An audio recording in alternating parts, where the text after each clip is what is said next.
Why would they want to go all the way across go to the north 1,000 miles through a hostile white country when they could run out to Florida, which is Spanish territory, 20 miles away or 2 feet away?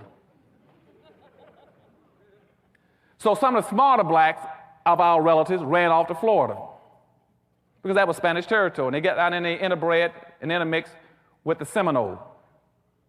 Now, you all might ask me why about Seminoles. Now, Seminoles were also against blacks, a lot of them, but a lot of them were not. Seminoles were the most receptive Indians to do anything with blacks in the country. Because you see, the word Seminole means runaway slave.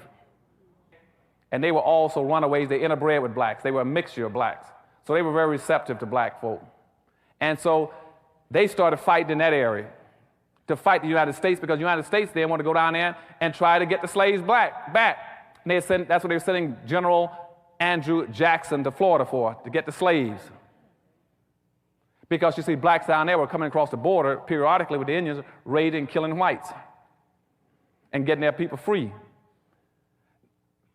Now, why is that important? Because you see, when I talked about early inappropriate behavior in Africa, the reason they enslaved black folk originally was because our leaders in Africa had given the impression that I don't care about other black folk.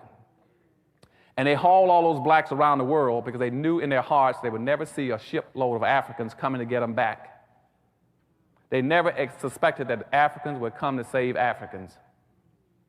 But that's why they didn't try to enslave Indians, because they knew if they didn't enslave Indians, Indians would come get their people.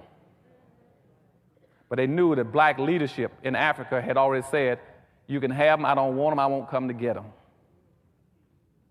And so when the blacks went off into Florida, they were coming across the border, raiding those plantations along Alabama and the Georgia border there, South Carolina border, taking their people, taking them back to down to Florida, getting them free.